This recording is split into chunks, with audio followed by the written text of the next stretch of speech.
Araka hitsangantsika.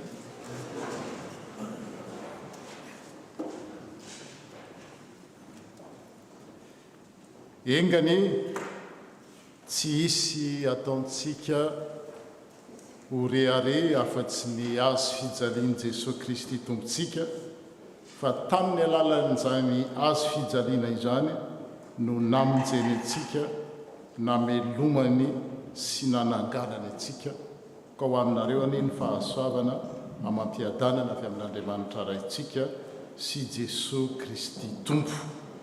Ny alakamisy masina toy izao dia mampatsiahy antsika ny Paska tao amin'ny testamenta taloha tamin'ireo Israelita izay nafahan'Andriamanitra teo ambany gejany Ejipsiana, ary mitory zany fifaliana tao mpifaliana izany satria manambara fanafana. Nefa koa dia tsy andaniny zany dia mampatsiahy antsika fahoriana fijaliana dia ny nahafatesan'i Jesosy Kristy.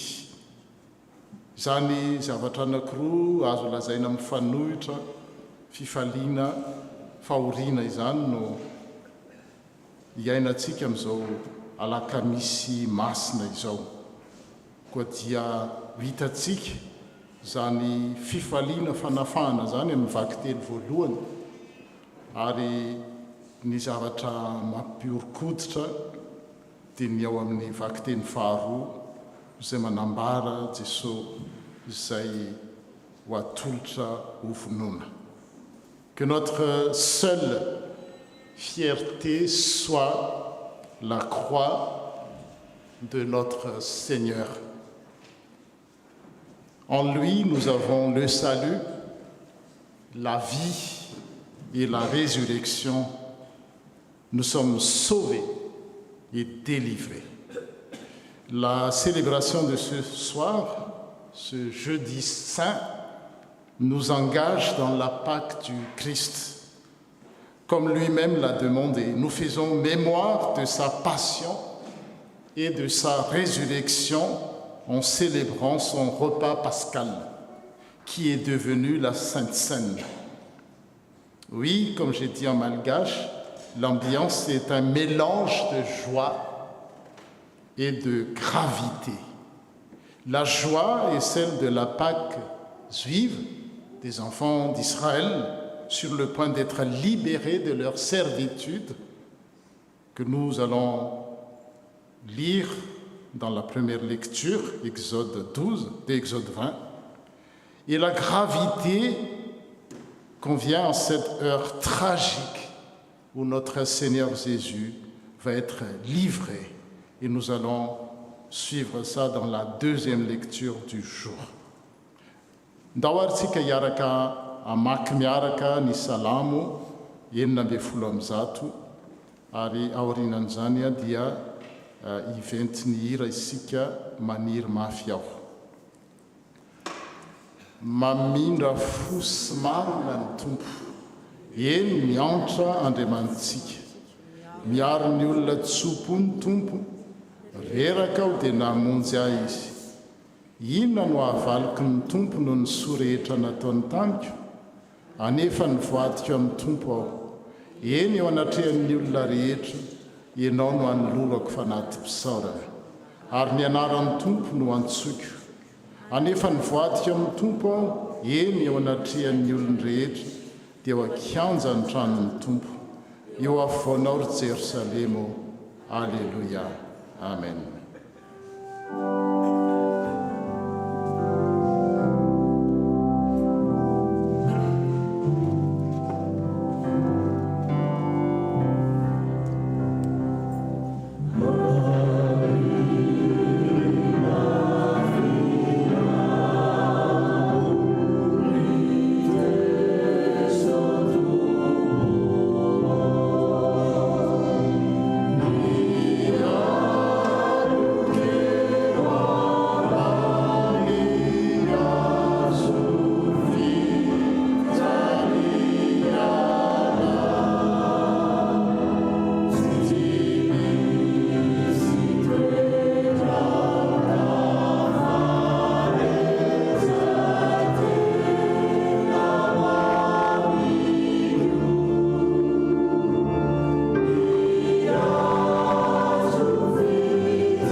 tompo misaotranao zay satria menao tombonandro vaovaondray ka nahatratra izao alaka misy masina izao afaka mankalazanao tamin'ny nanorenanao ilay fanasana masina zay ataon'ny fiangonana tsaron'ny fiangonana para-piverinao eny amin'ny raon'ny lanitra satria manambara ny nahafatesanao indray mandeha monja ho fanavotanao anay mandrakizay kosa indray mandeha monja nefa ampy ho fanavotana anay mandrakizay ary tsy nakoa fa endrik'ilay fanasana masina fanasan'ny zanak'ondry izay anasana ho anay tsirairay avy olombo avonjy rahatr'izay manatanteraka le fanjakanao tanteraka izahay sotra satria kiondalana lehibe eo amin'ny fiainan'izao tontolo izao ny andro anio satria ianao nanolotra ny tenanao tsisy afaka maka izany fa nanolo tena ianao mba hahatonga anay ho faty nefa mahatonga anao ho faty nefa tsy ho maty ihany fankalazainay afaka 3 andro fa hitsangana amin'ny maty io ianao Jesosy tompo koa raiso voninahitry ny anaranao ny fotoana iarahana eto ary io tanteraka araka izany hiry zany tokoa fa maniry mafy zay eo apotitry ny azo fijalianao satria eo ihany no ahafanay manovy ery eo ny lalan'ny azo fijaliana mitondra anay ho amin'ny fahombiazana mitondra anay ho amin'ny fijoroana ahafahanay manana fiainana mandrakizay eo aminao Jesosy Kristy araka ny loha hevitra lalana ianao ny lalana sy fahamarinana ary fiainana koa faly zay amin'izao fotoana ekenao atrehanao izao. Seigneur notre Dieu, tu nous appelles à célébrer la Sainte Seine où ton Fils unique, avant de se livrer lui-même à la mort, a remis pour toujours à son Église le sacrifice nouveau, le sacrifice fait une fois pour toutes, mais qui a une valeur infinie, il y a une valeur éternelle qui suffit pour que nous puissions vivre pour toujours. Et tel est le thème, tu es le chemin, la vérité et la vie. Seigneur, merci pour ce repas qui est le sacrement de ton amour, qui est le signe de ton amour. Et donne-nous, comme le chant que nous venons d'entonner, d'aspirer, de puiser à ce grand mystère qui est ton mystère, Seigneur, le chemin, la vérité et la vie en plénitude. Par Jésus-Christ, notre Sauveur, nous te prions. Amen.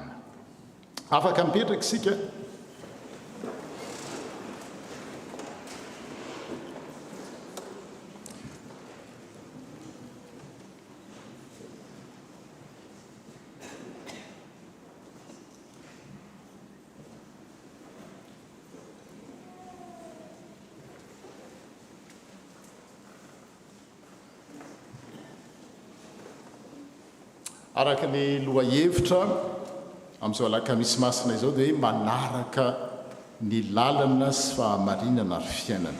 Suivre Jésus en 3V. Dia izao no sitrapon'Andriamanitra tiany saintsaintsika sy iainantsika indray amin'izao alakamisy masina izao. Misy lalana ataon'ny olona ho mahitsy, kanjo ny hafarany dia lalana mivarina amin'ny fahafatesana. Bien des hommes pensent être sur le bon chemin et pourtant ils se trouvent sur une voie qui mène à la mort.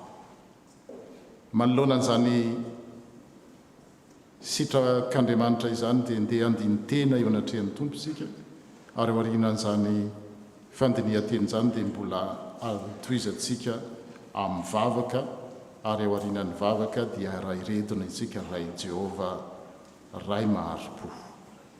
Andiny tena eo anatrehan'ny tompo isika.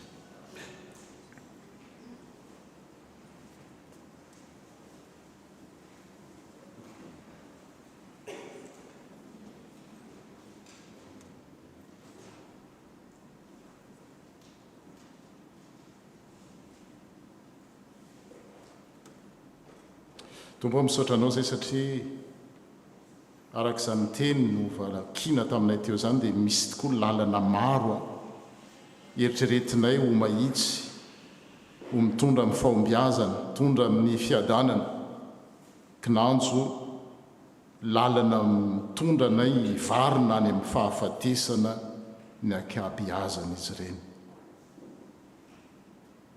Tsy miafina aminao ny fiainanay, ny lalanay, ny dianay, ny famindranay, satria Andriamanitra mandinika ny vosin'ny fo ianao, mahafantatra ny miafina rehetra. Koa indreto izay Tompo, menatra, mifona, malahelo eo anatrehanao satria tsy tianao tahaka ny tokony hitiavana anao izahay. Lalana mifanohitra amin'izay soritanao no alehanay eritreretinay hitondra fiadanana sy fahombiazana. Ary ny foa mampananay, ny fiainanay manontolo dia mifikitra amin'ny fitiavana zavatra mandalo. Mamindrafo aminay Tompo, mamelany elokay. Dio zay ho afa-pahotana no ny fitiavan'i Jesosy Kristy lay zanaka ho lahatokana zay tsarovanay amin'izao alakamisy masina izao, lay mpamonjy anay. Hovay ny fonay Tompo, satria tsy hainay ny manova izany. Avao zay amin'ny alalan'ny fanainao masina tokoa izay, ary mba halalanay ny marina, satria ny marina ihany no manafaka anay tsy ho andevy ny zavatra, tsy ho andevy ny fitiavam-boninahitra, fitiavam-bola, fitiava-tseza, fitiava-tena sy ny maro samihafa, mba ho voninahitra ny anaranao ny fiainanay. Oui, Dieu très saint, Dieu d'amour qui nous sonde et qui nous connaît mieux que quiconque. Seigneur, nous confessons avec honte et douleur que nous ne t'aimons pas comme tu es digne d'être aimé. C'est loin de toi que nous cherchons notre bonheur et notre cœur est attaché de façon excessive au bien de la terre. Aie pitié de nous, Seigneur, et pardonne-nous pour l'amour de Jésus-Christ, ton Fils, notre Sauveur. Change notre cœur, car nous ne pouvons pas le changer nous-mêmes. Et accorde-nous la grâce d'une vie renouvelée par l'action de ton Esprit Saint. Accorde-nous de vivre désormais dans la vérité qui nous libère. Accorde-nous de vivre dans la justice et dans l'amour infini manifesté en Jésus-Christ, à la gloire de ton nom. Jehovah raipa maharpo izay tia sy mamindra fo. Amen.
avy amin'ny tompo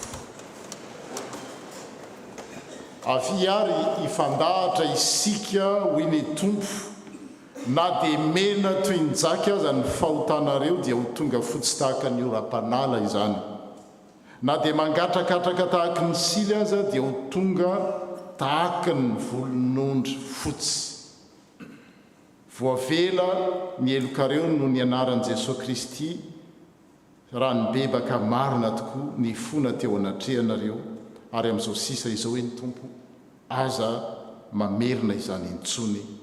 Amen.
Petraka isika dia izao ny roso avy hatrany amin'ny vaky tely.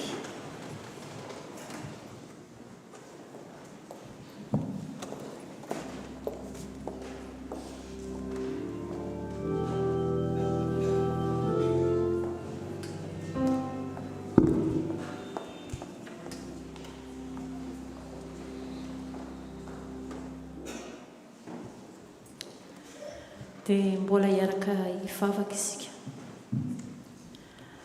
Dia mbola misaotra anao izay ry Jesosy Tompo malala, misaotra anao amin'ny fanoloranao ny tenanao hanavitra anay. Dia ankehitriny ndreto izahay vahoakanao dia mangetaheta ny andre ny teninao koa mitenena Jesosy ao am-ponay tsirairay avy omeo ny fanahy masinao izay mba anana izany fo madio afaka indray izany teninao izany ka ahazonay izay teny izay tena tianao ambara aminay tsirairay avy. Ankehitriny Jesosy dia mangataka aminao ihany koa izahay ho an'ny ireto mpanomponao ireto.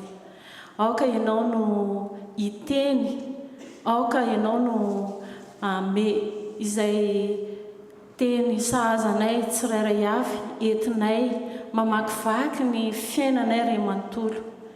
Amin'ny anaranao Jesosy Tompo malala no angatahanay izany vavaka izany. Amen.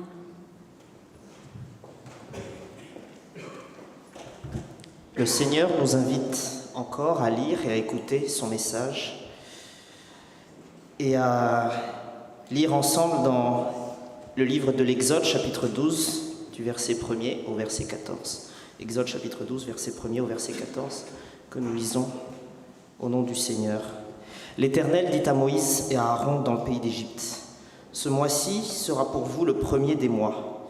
Il sera pour vous le premier des mois de l'année. Parlez à toute l'assemblée d'Israël et dites, le 10e jour de ce mois, on prendra un agneau pour chaque famille, un agneau pour chaque maison. Si la maison est trop peu nombreuse pour un agneau, on le prendra avec son plus proche voisin, selon le nombre des personnes. Vous compterez pour cet agneau d'après ce que chacun peut manger. Ce sera un agneau sans défaut, mâle, âgé d'1 an. Vous pourrez prendre un agneau ou un chevreau. Vous le garderez jusqu'au 14e jour de ce mois. Et toute l'assemblée d'Israël l'immolera entre les 2 soirs. On prendra de son sang et on en mettra sur les 2 poteaux et le linteau de la porte des maisons où on le mangera. Cette même nuit, on en mangera la chair, rôtie au feu. On la mangera avec des pains sans levain et des herbes amères. Vous ne le mangerez point à demi-cuit et bouilli dans l'eau, mais il sera rôti au feu, avec la tête, les jambes et l'intérieur. Vous n'en laisserez rien jusqu'au matin, et s'il en reste quelque chose le matin, vous le brûlerez au feu. Quand vous le mangerez, vous aurez vos reins sains, vos souliers aux pieds et votre bâton à la main, et vous le mangerez à la hâte. C'est la Pâque de l'Éternel. Cette nuit-là, je passerai dans le pays d'Égypte, et je frapperai tous les premiers-nés du pays d'Égypte, depuis les hommes jusqu'aux animaux, et j'exercerai des jugements contre tous les dieux de l'Égypte. Je suis l'Éternel. Le sang vous servira de signe sur les maisons où vous serez. Je verrai le sang et je passerai par-dessus vous. Et il n'y aura point de plaie qui vous détruise quand je frapperai le pays d'Égypte. Vous conserverez ce souvenir de ce jour et vous le célébrerez par une fête en l'honneur de l'Éternel. Vous le célébrerez comme une loi perpétuelle pour vos descendants. Amen.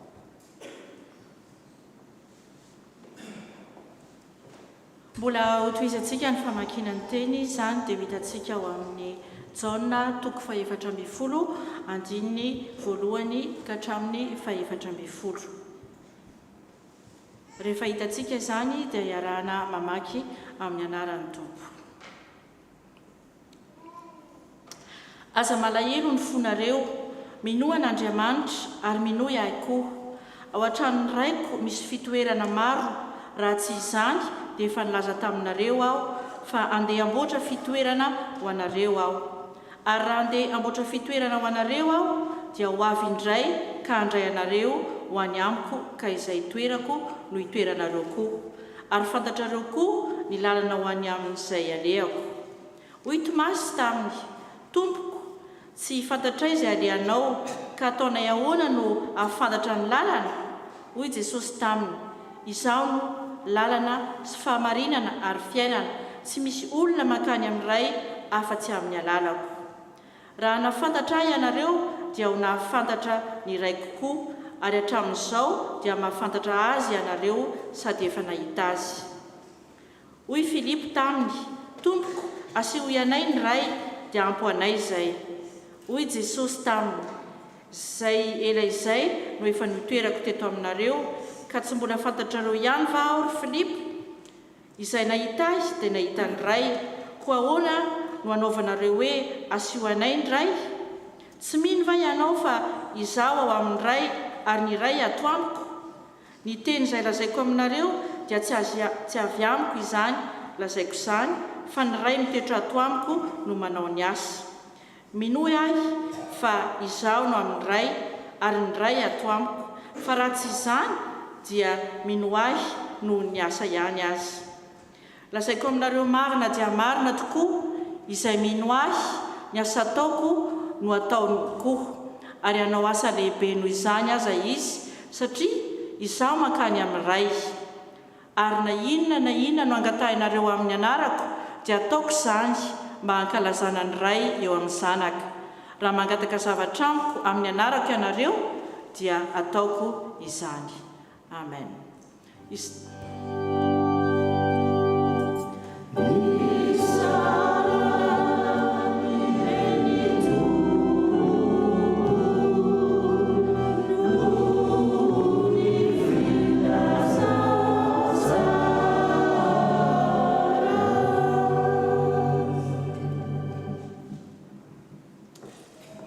fitsanganana nanaovantsika ny hira voalahatra.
Entiko tompo mba ekio zay ahitanao afaka hijery anao amin'ny alalan'ny teny zay hotorino sy amin'ny alalan'ny fanasan'ny tompo zay ifampizarana rehefa avy eo tena hita tokoa tena hijery anao tokoa zay ilay Jesosy Kristy tompo ny finoanay sady mpanefa azy azavela isy aminay na dia iray akory aza ho diso anjara amin'izany fahasoavan-dehibe izany dia miherin'ny teninao tokoa ny tompo anova ny fiainanay ko amin'ny tenena fa vonina andre zany teny fiainana izany zay. Oui Seigneur, permets que chacun de nous puisse te voir à travers les paroles qui vont être annoncées, proclamées, prêchées avec assurance et permets aussi que chacun de nous puisse te trouver dans la communion, dans la Sainte Seine que nous allons partager après. Que ce moment soit vraiment un moment inoubliable, un moment qui va changer nos vies par l'action de ton Esprit Saint. Parle, Seigneur, tes serviteurs t'écoutent. Amen. Afaka mipetraka isika.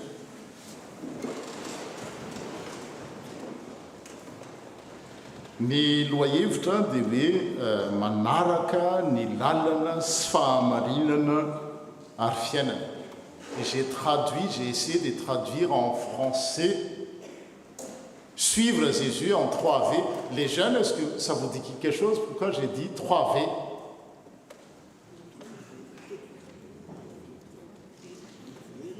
C'est que ça, je n'ai pas entendu. Suivre Jésus en 3V. En fait, au lieu de chemin, j'ai mis voie. V-O-I-E. Je suis la voie, dit Jésus, et la vérité, la vie. Nul ne vient au Père que par moi. Suivre Jésus en 3V. Voie, vérité et vie. Tel est le thème de notre célébration du jeudi saint. Manaraka ny lalana sy ny fahamarinana ary fiainana. Tamin'ny andro voalohany, tamin'ny andro ny fiangonana voalohany tokoa ny finoana kristianina dia natsoina hoe lalana, la voie, le chemin. Fa tsy natao hoe ny finoana, la foi, tsy natao koa hoe fivavahana. Ahoana ny fiteny zany? Fivavahana amin'ny teny frantsay, misy toroako. Fantatrareo fivavahana. Fa lalana no nampiasaina. Ary hatramin'ny testamenta taloha zay hoe fanilo ny tongotro sy ny fanazavana lalako ny teninao. Eo amin'le fitondran-tena, eo amin'le fanarahana an'Andriamanitra zany, ary raha ny taona olona Jesosy nyteny hoe manaraha, dia ny kristianina dia ireo zay nanaraka izany lalana izany. Ary raha mamakinareo any amin'ny asan'ny apôstôly toko 7:9-10 raha tsy diso dia lazaina hoe lalana ny fampianaran'ny Jésus. En fait, dans l'église primitive, et non seulement dans l'église primitive, mais tout au long de l'Ancien Testament, on parlait plutôt de voie ou de chemin plutôt que d'enseignement ou doctrine. Satria ny lalana io ary Jesosy raha teo dia mandeha foana namorona Andriamanitra dia ny tanjony zany famoronana izany dia zao rehetra zao zay noforoniny ao anatin'izany tsika olombelona dia ankalaza azy, anome voninahitra azy amin'ny fiainantsika manontolo. Ary verika ihany ny fanomezam-boninahitra an'Andriamanitra dia tsy ny hira ihany na ny dia ihany anisan'izany, fa ny fiainantsika iray manontolo izay ataontsika na ny fifonantsika io ara dia manome voninahitra an'Andriamanitra, satria alaim-panahintsika amin'izao hoe zavatra anankiray ihany zany fanomezam-boninahitra an'Andriamanitra zany. Ka lalana no nentina ny lazana ny fampianarana tany amin'ny teo amin'ny kristianina voalohany zany, raha zay no ilazana azy. Ka io lalana io dia misy karazany anankitelo. Ny voalohany dia hoe lalan'ny fahatongavana olombelona. Le premier chemin, c'est le chemin de l'incarnation. Le fait que Jésus est venu humain. Tsy fampiasa tsy hoe teny tonga nofo, tokony hovana hoe teny tonga olombelona. Satria les nofo lasa ohatran'ny hoe chair, viande. Alors que ce n'était pas du tout ça le but de Dieu. Le but de Dieu, c'est que de nous montrer que Jésus est devenu homme au sens anthropos, au sens générique, homme humain, homme les hommes comme nous. Ny tanjon'Andriamanitra dia ny atonga amin'ny Jesosy ho olombelona ary mitondra ny fahoriantsika rehetra. Tsy misy mihitsy nampiavaka an'i Jesosy tamintsika olombelona afa-tsy ny hainareo inona le izy. Il est devenu homme, il est semblable aux hommes, il est comme nous, sauf à un point. Tsy nanoty izy. Zay no samihafa azy. Fa rehefa manoloana ny fahafatesana dia nitomany ohatra antsika izy. Il a pleuré lors de la mort de son ami Lazare. Malahelo izy, marary izy, vizana izy, ohatrany olona rehetrarehetra. Fa niavany dia izao tamin'ny zavatra rehetra nataony teo amin'ny lalan'ny fiainany hatramin'ny naterahany ka hatramin'ny eo amin'ny azo fijaliana ny tenenany hoe vita, dia tsy nanoty izy na n'indray mandeha. Il n'a jamais péché dans sa conduite. Et c'est pour ça que j'ai utilisé le mot chemin, voie. Zay le izy, dia ary itsika antsoina anaraka n'izay lalana izay. Raha Jesosy Kristy tonga olombelona, mba hatonga antsika zanak'olombelona ho lasa zanak'Andriamanitra, zany hoe eo le lalana somary mifanipaka. Le Andriamanitra tonga olombelona mba hatonga n'le olombelona, le zanak'olombelona ho lasa zanak'Andriamanitra. Zay zany le chemin de l'incarnation. Raha vao tsy miditra amin'izay ny olona dia tsy ahita n'izany famonjena zany mihitsy. Ary nataony Satana zay tsy hahatanteraka an' Jesosy, tsy hahatanteraka izay lalam-pamonjena zay.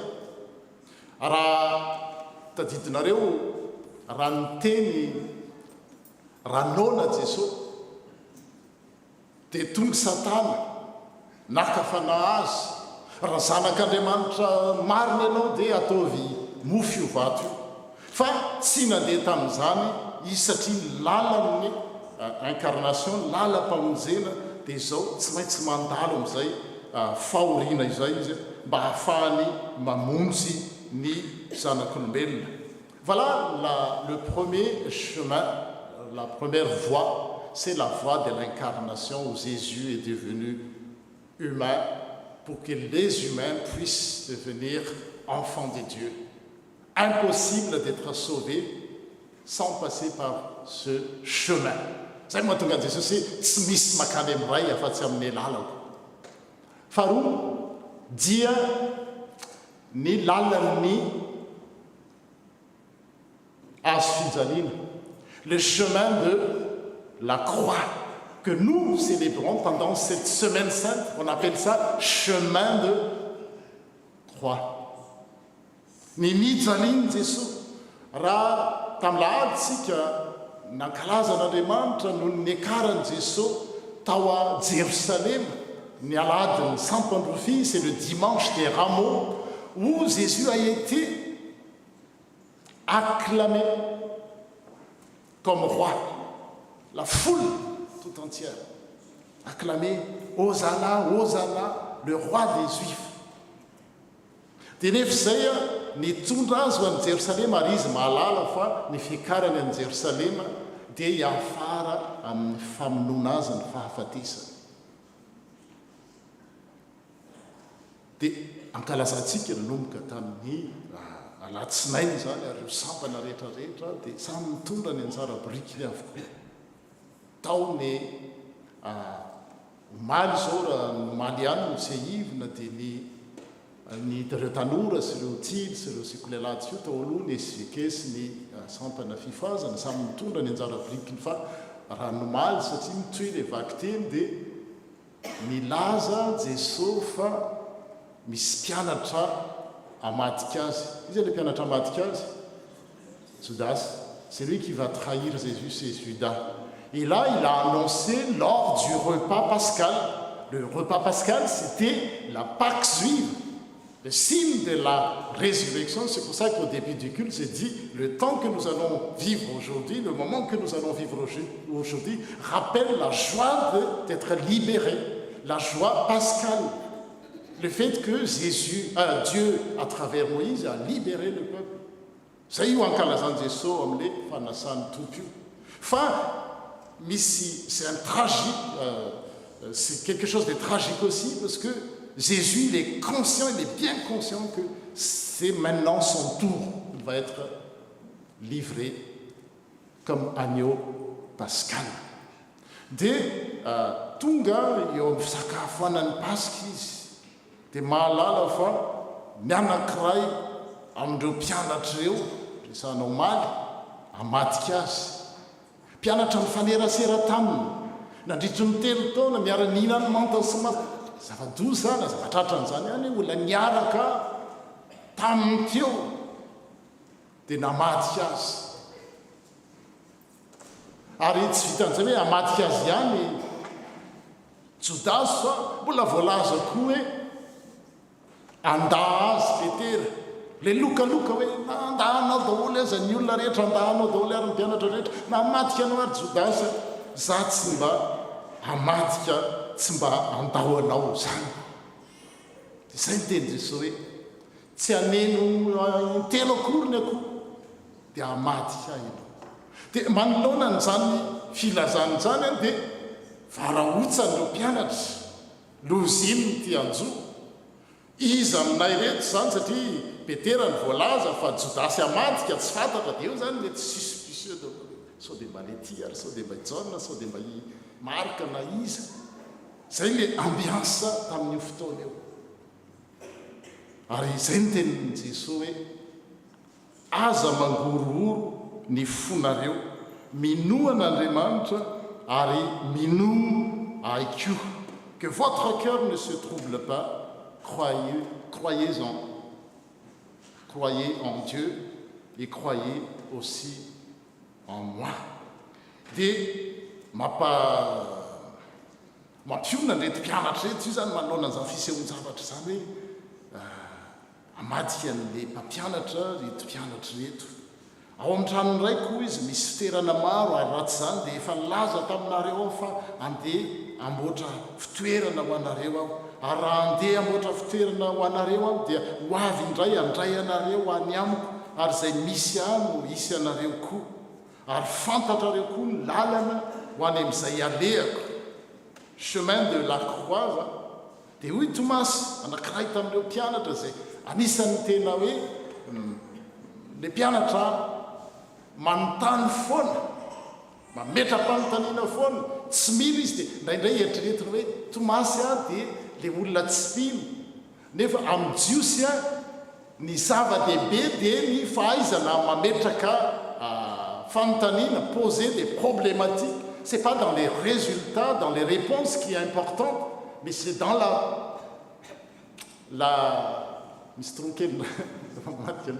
c'est dans le fait de poser des questions zay mahatonga litareo le jiosy rehefa manodikodiny hoe mamaky Torah izy dia eo nataony hoe mandika hoe hinary ndikanyty any amin'ny fanontaniana ny zava-dehibe fa tsy any amin'ny valiny ary Tomasy dia anisan'ny olona manontany foana tompoko tsy fantatra izy aleanao ka ataony ahoana no fahafantatra ny lalana ty zany tsy le lalana le voalohany teo ihany le hoe lalan'ny fahatongavana olombelona chemin voie de l'incarnation fa le chemin de la croix lalan'ny azo fijaliana hoy Jesosy taminy izao no lalana sy fahamarinana ary fiainana tsy misy olona makany amin'ny ray afa-tsy amin'ny alala raha nafantatra ianareo dia ho nahafantatra ny raiky koa ary hatramin'izao dia mahafantatra azy ianareo sady efa nahita azy dia hoy Filipo tsy manaiky mihitsy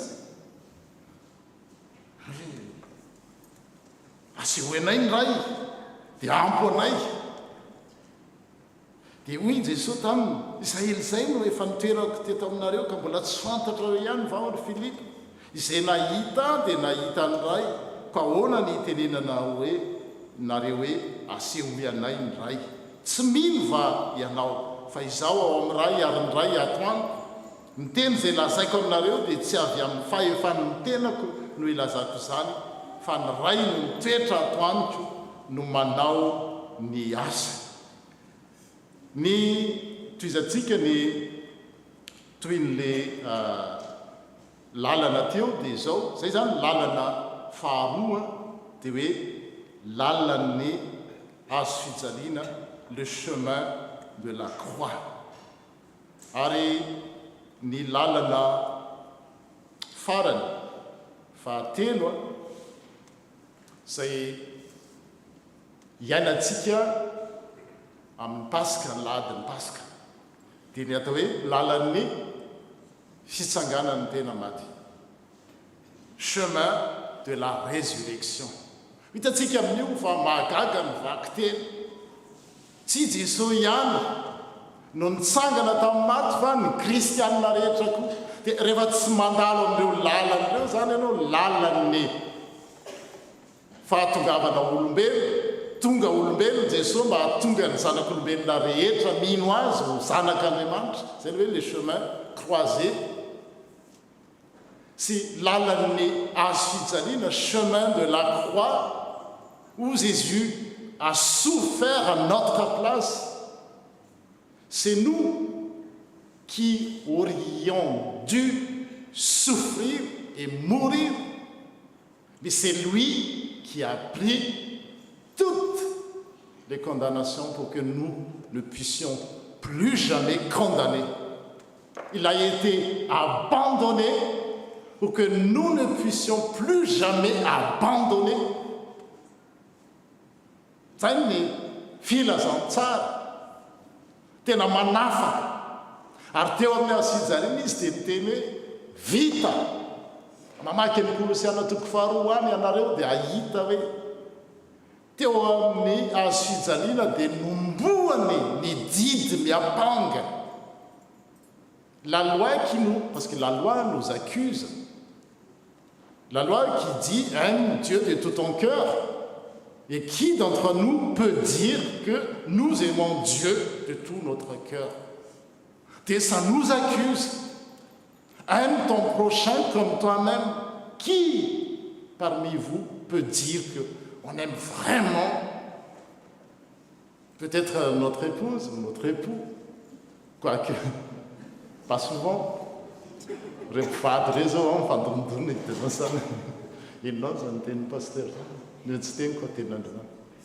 Et encore plus, priez pour vos ennemis. Ny lalàna manameloka atsika, mampiseho fa tena tokony ho very mandrakizay tsika.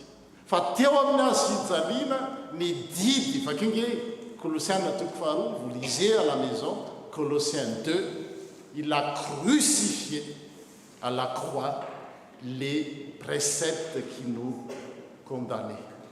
Vita, teo amin'ny asijaliana sy teny vita. Amin'ny teny grika le hoe vita dia hoe tetelestai, zany hoe acquitté en français. Vita, voalo ny trosa. Zay ny dikany. Ny fanao mantsy tamin'izany mbola tsisy an'le reçu amin'izao ianao rehefa mandoha vola, mandoha fatrano na mandoha vidina zavatra na ohatr'izao dia on donne un reçu. Maintenant c'est reçu numérique, on a qu'à vous voulez un ticket? Non, je n'ai pas parce que c'est déjà imprimé. Voilà. Enfin, ni taloha rehefa mandoha trosenao, hoe za zany ananan'olona trosa, dia nalohako le trosa, dia tamin'le olona nanana trosa tamiko mametraka ny taratasy ary fatsiany eo amin'ny plan baravarana hoe tetelestai, vita, acquitté, voalo. Tsisy itsony hiteny hoe aiza indray le izy fa voaloha. Ary zay nataony Jesosy. Zay le lalan'ny azo fijaliana.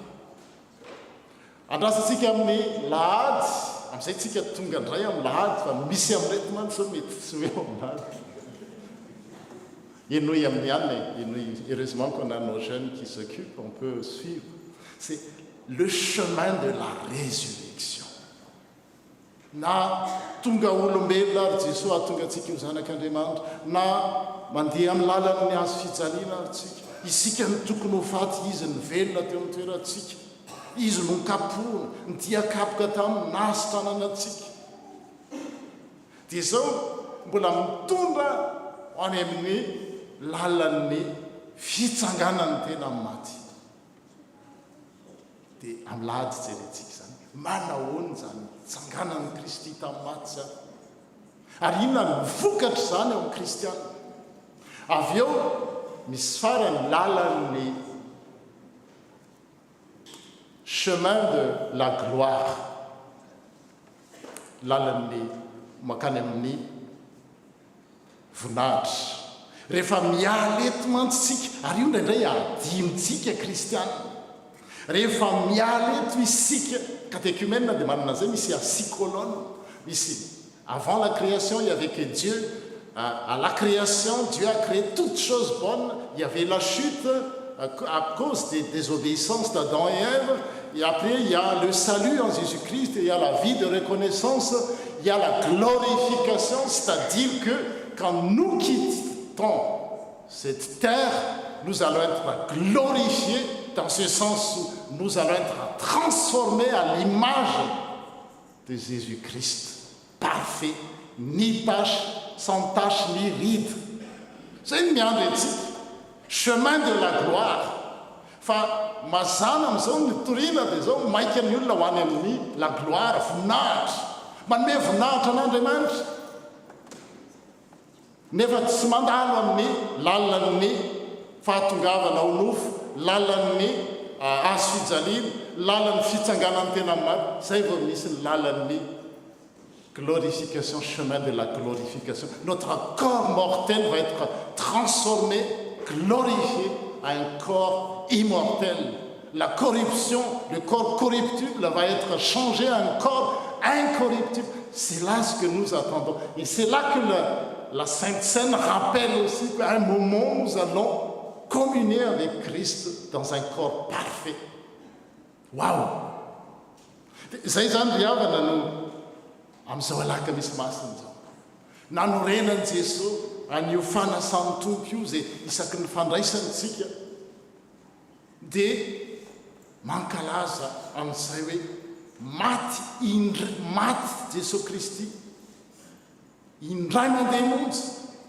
Zay mahatonga antsika mampiavaka ny amin'ny fivavahana hafa, fivavahana katolika ohatra. Ny pretra rehefa manao le Eucharistie iny dia mamerina ny zavatra nataony Jesosy. Fa ho antsika kristiana, indray mandeha monja tsy avera. Dans la théologie catholique romaine, je ne sais pas la théologie orthodoxe, catholique orthodoxe, je pense que oui, le prêtre, lors de la célébration de l'Eucharistie, il répète ce que Jésus a fait à la croix. Et c'est là qu'il y a la transsubstantiation, c'est-à-dire que le pain va être transformé en corps du Christ et le vin va être transformé au sang du Christ. Mais nous, les protestants, on fait une mémoire, on fait un rappel. Il y a une présence de Jésus, mais une présence spirituelle, il est avec nous.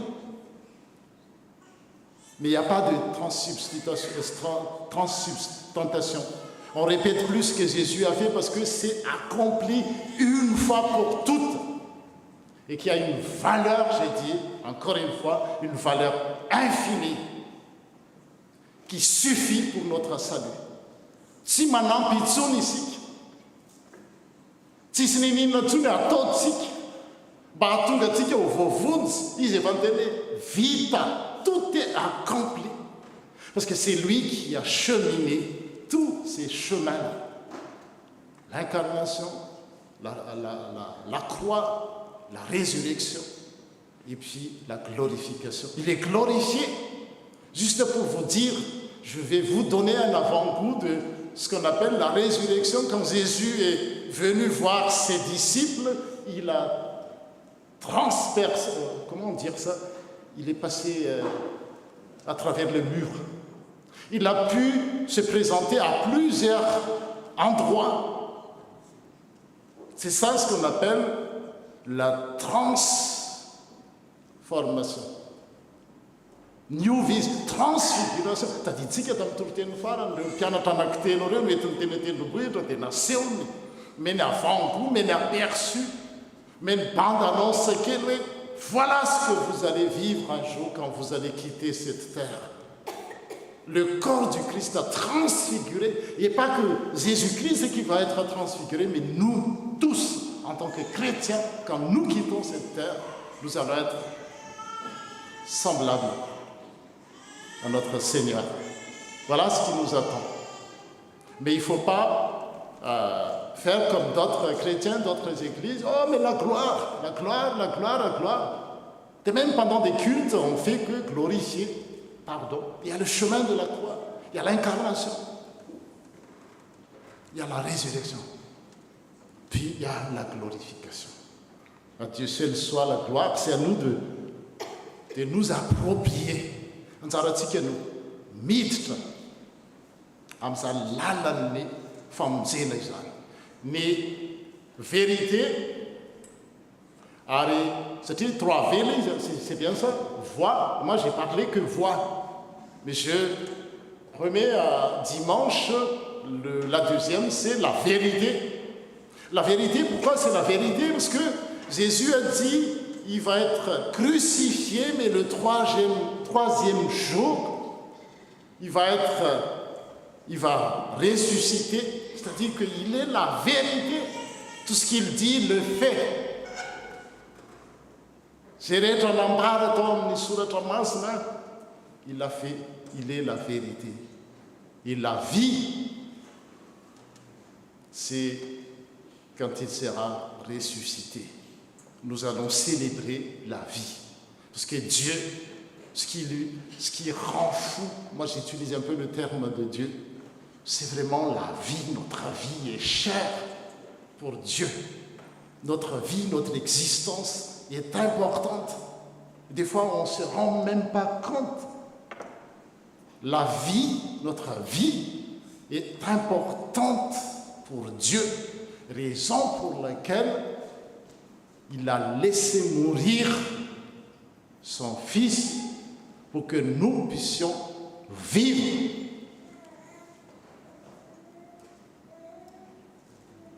Amen.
zao tsika milohan'ny anaovantsika ny fanekempinoana izay ataontsika mandritra ny fandraisana dia roso avy hatrany amin'ny fanasan'ny tompo ka ny hira 2:77 no ataontsika dia ny mpandray fanasan'ny tompo rehetra izay vonona dia sainany amin'izany ireo diakona kosa dia ho avy ary ny fanekempinoana dia ataontsika ao anatin'izany fandraisana izany satria mifanaraka amin'ny fandraisana.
Sangana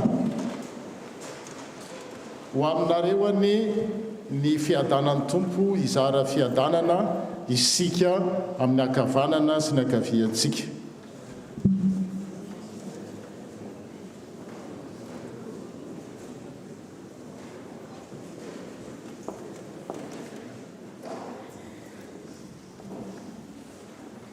Ny mpandray fanasan'ny tompo rehetra dia asaina satria ny tompo no manasa indrindra amin'izao alakamisy masina izay ankalazantsika an'Andriamanitra an' Jesosy Kristy no nanorenany amin'izao fanasana masina izao satria teo ho toy n'ilay paska jiosy dia miditra amin'ny paska kristianina indray isika izay tsy averina intsony fa indray mandeha monja fa mahatsiaro izany kosa isika. Koa asan'ny rato ny fonareo ao amin'ny tompo. Aoka ho deraintsika ny tompo Andriamanitra dia aritsika hanambara ny fanekempinoana sady miroso amin'izany fiderana izany. Mideranao zahay Andriamanitra manaiky anao tompo izahay, ny tany rehetra dia mitsaokanao ray ny mandrakizay. Mideranao ny anjely rehetra, lanitra sy ny mahery rehetra ho aminy. Mideranao lalandava ny kerobima sy ny serafima, manao hoe masina, masina Andriamanitra fiandriana.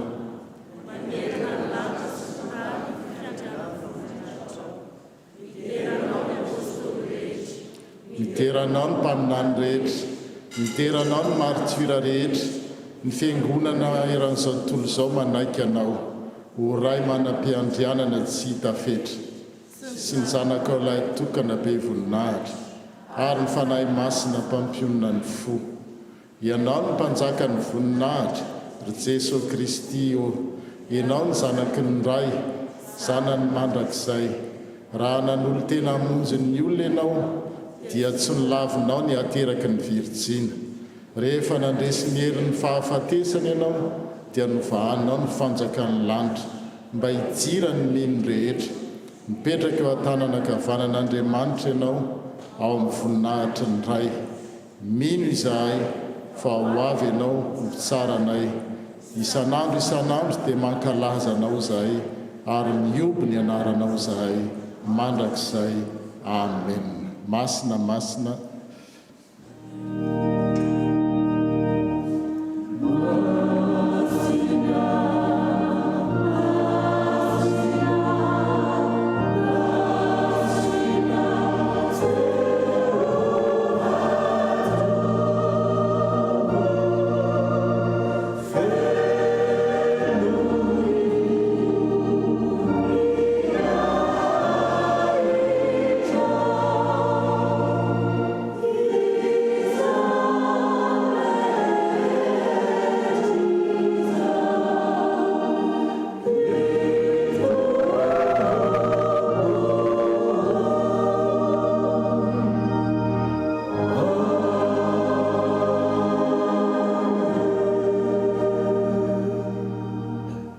hoe noho itsika ny teny zay nanorenana izao fanasana masina izao ary mbola teo ampisakafanana izy ireo dia nandray ny mofo jesosy koa rehefa nisaotra izy dia nivakiny ka natolo ny mpianany ary hoy izy raiso hano ity ny tenako ary nandray ny kapoky izy koa rehefa nisaotra izy dia natolo ny azy ka nataony hoe misy tro amin'ity anareo rehetra fa ity no rako dia ilay raha norenana an'Andriamanitra ny fanekem-pihavanany izay alatsaka ho an'ny maro ho famelan-keloka.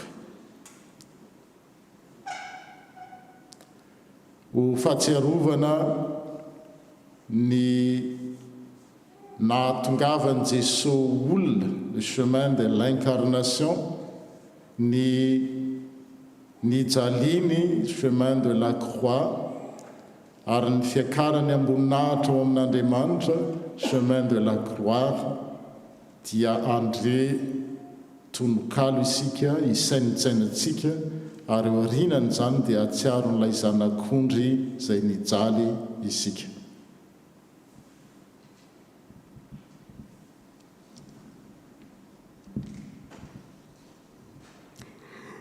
Tamin'ny andro Pasika nihinanana ny mofo, izay fotoana sarobidy misy ambony pirofo. Teo Jesosy no nilaza tamin'mpeo tena say, ny iray aminareo no tsy maintsy hamadika ahy. Toa endratra daholo ny mpianatry ny tompo, ny ondrika, ny traka, nalahelo, ny toloko. Samy nalahelo am-po no samy nanontany ihany. Lazao re tompo, moa izao fa izany. Dia velona ahy ny mpianany rehetra, lasalasa ny fisainana, nalahelo, nanjo rehetra. Ny fampijery an-dranomaso sary taona ngasiasy, ny hamadika tsy iza fa ianao ry Jodasy. Ny arin'iny ihany dia natao ny fanasana ny mpianany irery fa tsy ny iray tanàna. Teo Jesosy no namorona ny kapoka ny firaisana, ny mofo sy divay ireo ny tena ifandraisana. Raiso, hano, ity ny tenako ho ny tompo totorovana, ity ny rako fanekena ataovy izao fahatsiarovana. Izao nefa anao sorona ny aiko, hanajako ny afatra ny fitiavako ny raiko. Tompo sy ny mpianany tao an-tsaha Getsemane no niarany lonjy zato fahoriam-be. Tao ny tompo no nivavaka fa diranovana ny sainy, atao aneny sitraka hoy izy tamin'irainy.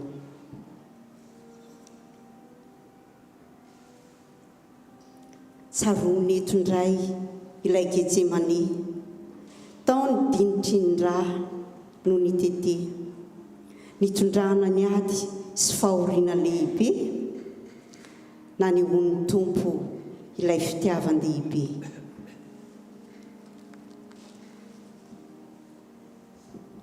Ory zanak'ondry ianao nijaly andiny voalohany.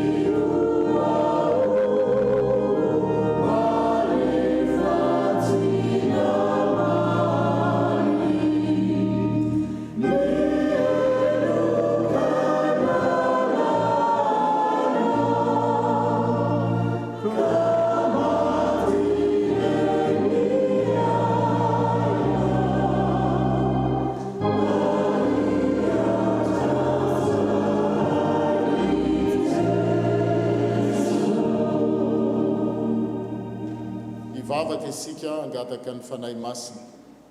Tompo ray masina aidino ny fanahinao masina ka hiasa aminay mba hatsiarovanay ho tafaray marina tokoa amin'ny tena sy ny rano Jesosy Kristy tomponay eto ampandraisana ny mofo sy ny kapoaka. Amin'ny alalany sy miaraka amin'ny ary ao aminy dia ho anao Andriamanitra raitsi-toa amin'ny firaisana amin'ny fanahy masina ny laza sy ny voninahitra rehetra ho mandrakizay. Amen. Ny mofo izay vakiantsika dia firaisana amin'ny tenan Jesosy Kristy tompo. Ny kapoaka misaorana izay isaorantsika dia firaisana amin'ny rano Jesosy Kristy tompo. Hoy ny tompo, andeha fa efa voavoatra ny zavatra rehetra, sambatra ny olona izay voasa amin'ny fampakaram-bady ny zanak'ondry. Koa ny mpandray fanasan'ny tompo rehetra dia antsonany amin'izany hiaraka iombona eo amin'ny latabatry ny tompony. Tsy mpandray kosa dia afaka mipetraka ary mandritry ny hira izay atao mifanesy dia hozarain'ny diakona izany hira fahazato.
havana raha samy nahazo avokoa tsika rehetra dia angatana hiaraka itsangantsika.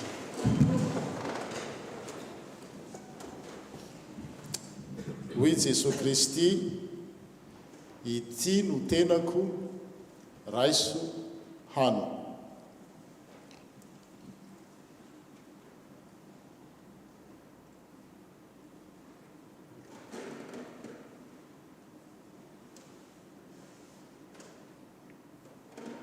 Zao no ataovy fahatserovana naoviana no mihinana ianareo.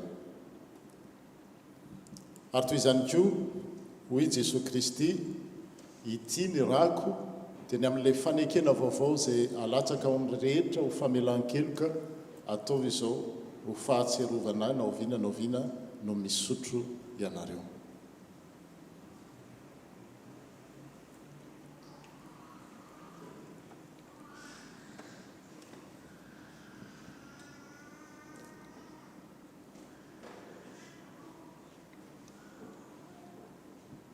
Amen.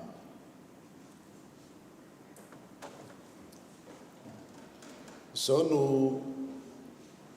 teny fampahirezana ho antsika Jesosy Kristy izay nombona tamin'ny hazo fijaliana, maty ka nalevina, no efa nanome anareo ny tenany sy ny rany ho famelan-keloka, izy aneno ampahery anareo ary hiaro anareo ao amin'ny finoana, ahatonga anareo hatramin'ny fiainana mandrakizay ho ao aminareo ny fiadanana. Notre Seigneur Jésus-Christ, mort et ressuscité, vous a donné son corps et son sang précieux en rémission de vos péchés. Qu'il vous donne sa force et vous fasse persévérer dans la foi jusqu'à la vie éternelle, à la glorification. Que la paix soit avec chacun de nous. Amen. Mamy ny foko ry Jesosy ny famonjena izay nataonao, izay no amin'izay toerana sy anatazana ny kapoaka, ahafahantsika koa manao fisaorana amin'ny alalan'ny rakitra. Amen.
dia mbola amin'ny fifaliana trano ry avina no ry avibanatsika amin'izao alakamisy masina izao ny raharaha ny fiangonana dia mbola mitohy an-trano ny herinandro masina raha pitso no mamarana ny herinandro masina isika manomboka amin'ny fitora sasany an-trano izay arahantsika amin'ny amafy izany dia ny alahady isika miditra amin'ny folora misy ny fandraisana ny fanasan'ny tompo ary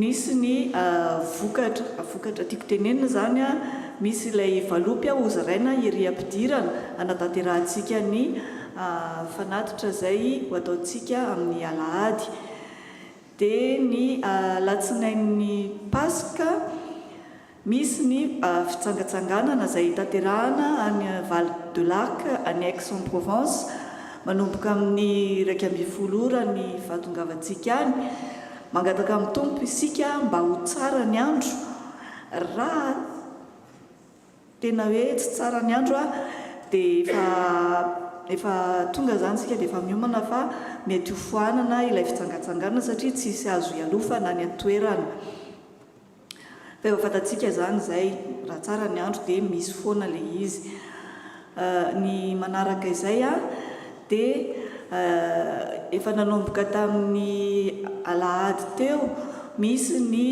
efa nahazo terminal bancaire sika ahafahantsika manatanteraka ny fanatitra ho an'izay mampiasa carte bancaire hatreto aloha ny ahafahantsika manatanteraka izany dia na tsika vao tonga mialoha dia efa afaka manatona ery amin'ny accueil ery ariny ery na rehefa mirava ny fiangonana ihany koa dia azontsika atao zany ho antsika zany izay niomana tamin'ny carte bancaire androany dia afaka mbola manatanteraka izany sika rehefa mirava rehefa avy eo etsy aoriny etsy na koa zao dia efa manomboka makeny tsy mikorotana isika fa mandeha etsy kelikely zany manatanteraka izay dia izay no azo ambarandray aloha amin'ity herinandro ity mirary atsika mba tena hiamoka tanteraka ao anatin'izany herinandro masina izany. Misaotra tompoko.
Izay indray zany ny amin'ny rapitso tongava maro mety ny havana mantsakaisa zao dia tonga amin'ny fotoana ny rakim-pisaorantsika dia ny hira voalahatra no atao mandritra izany.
fangariana roa.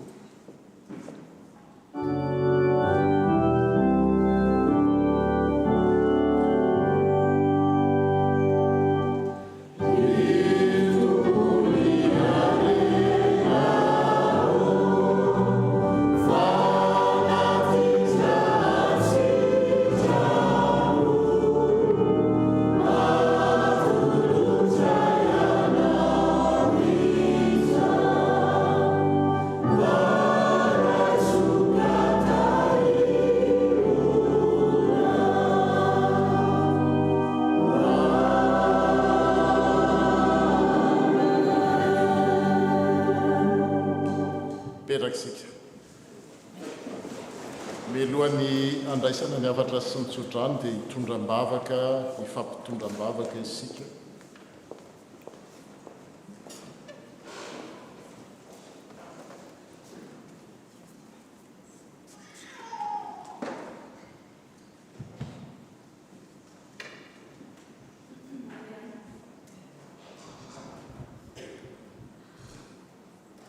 Nous continuons à prier. Misaotra anao Jesosy fa mbola menao izao alakamisy masina indray izay Jesosy amin'izao ora sy fotoana izao. Eny tokotra ny Jesosy andro sy ora nandehananao amin'ny lalan'ny hazofijaliana zany Jesosy. Eny lalan'ny hazofijaliana izay mitondra ny fahotanay izay olombelona ianao Jesosy. Ary ianao ihany koa nefa no afaka mamafana zany. Eny Jesosy io, ho any amin'iza moa zahay, any aminao zahay Jesosy no mitoraka Jesosy amin'ny zavatra rehetra. Jesosy io, taio Jesosy ny mba ho fananay Jesosy mba ny hotanay rehetra Jesosy mba ho afaka ho fafanao daholo. Ary ny angataka aminao Jesosy dia taio Jesosy ny firenenay izay mandeha anatin'ny sarotra ihany koa. Ary ianao Jesosy no mahay mitondra an'izany. Na dia betsaka fahotana izay Jesosy dia ianao mamafana zany ary mamahana zany ianao Jesosy. Ary ny angatanay koa Jesosy dia azadino koa Jesosy ny olona rehetra izay marary any amin'ny toeran-kafa any Jesosy, izany an-trano na any amin'ny hôpitaly any Jesosy. Dia ianao no mitondra ny aretinay ianao sy anafaka an'izany ary anasitrana an'izany ianao Jesosy. Eny dia ny olona any am-ponjany koa Jesosy dia afao izy ireny. Iverina aminao Jesosy, fa ianao ihany ny lalana sy ny famarinana ary ny fiainana izay ho tena mamakivaky ny fiainanay eto amin'ity tany ity Jesosy. Eny Jesosy io, ny zavatra rehetra Jesosy dia efa vita eo amin'ny hazofijalianao ary zany fandresenao zany Jesosy dia mbola hoentina ihany koa hifalianay amin'ny andro pasika vaovao ary hoentina ihany koa zany amin'ny fiainana mandraka izay aminao izay andrasanay any amin'ny avo indrindra. Ary izao vavaka izao Jesosy dia akambana amin'ny vavaka anam-pianarinao manao hoe: Raneo zany an-danitra, ho masina ny anaranao, tonga ny fanjakanao, atao any ny sitraponao, ety an-tany tahaka ny an-danitra, omenao izay nasazy ao anay, ary mamela ny elokay, tahaka namelanay izay melaka taminay, ary izay mitondranay amin'ny fankavanahy, fa manafany amin'ny ratsy, fa anao ny fanjakana sy ny hery, ary ny voninahitra mandrakizay. Amen.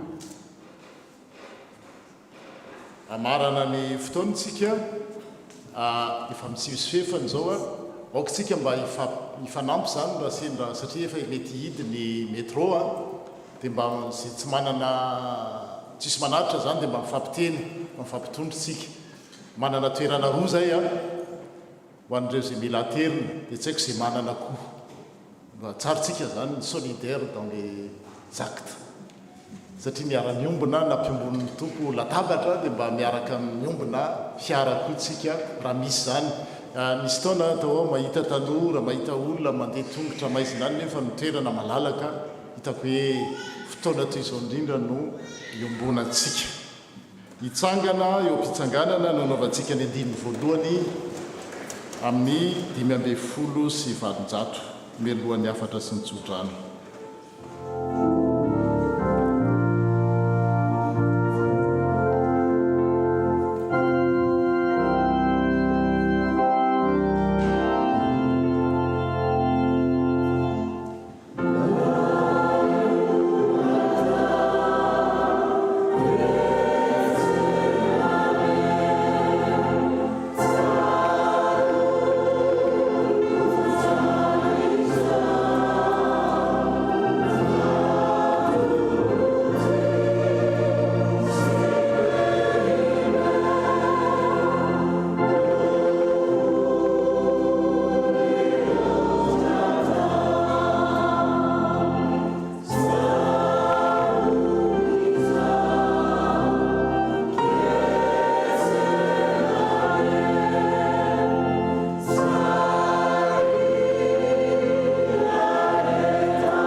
aoka hifanaraka tsara ianareo ka hoentan'ny fifankatiavana sy iray fo ary iray saina. Aza manao na inona raha asesiky ny fifampiandaniana na ny filandera fa samy manetry tena manoloana ny namana ary aoka samy hanao ny namana ho ambony noho ny tena. Aza mihevitra ny soan'ny tena ihany fa no an'ny namana koa. Aoka ho aminareo ilay toe-tsaina atao amin'ny Kristy Jesosy. Nananany hatr'izay ny toetra mampomba ma-Andriamanitra, nefa tsy no heveriny hoe tsy maintsy ifikirana izany fitoviana amin'Andriamanitra izany, fa niendahany an-tsitrapo ny fiamboniny, ny fialebiazana, ka naka ny toetra mampomba mahampanompo izy, tonga nitovy tamin'ny olombelona ary niseho sy ho hita ho olombelona. Nanetry tena izy ka nanaikatra amin'ny fahafatesana, dia ny fahafatesana teo amin'ny hazo-fijaliana. Izany no nanandratan'Andriamanitra azy ho eo amin'ny toerana faratampony sy nanomezany azy ilay anarana izay ambony noho ny anarana rehetra, ka ho fanajana ny anaran'i Jesosy dia andohalika avokoa izay rehetra any an-danitra na ny etỳ an-tany na ny any ambanin'ny tany, ary hiaika avokoa ny fiteny rehetra fa i Jesosy Kristy dia tompo ho voninahitr'Andriamanitra ray sary nitsodrano izay tononona amin'ny anaran'ny tompo, ary Andriamanitra loharan'ny faharetana sy ny fampaherezana ampiray hinanareo anaraka ny ohatra ny men'i Kristy Jesosy arak'izay ny vakina sy ny tononona teo. Que le Dieu de la patience et de la consolation nous donne de vivre les uns avec les autres en bonne intelligence, selon le chemin de l'incarnation, le chemin de la croix, le chemin de la résurrection et le chemin de la gloire pour notre Seigneur. Amen.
Andriamanitra ray sanaka ny fanahy masina izay hatramin'ny taloha indrindra ka ho mandrakizay mandrakizay. Amen. Mandehana amin'ny fiadanana ka manomponompony. Des belles semaines saintes à toutes et à tous. Je rappelle encore une fois ceux ou celles qui n'ont pas de voiture ou ceux qui ont de la place, n'hésitez pas à communiquer.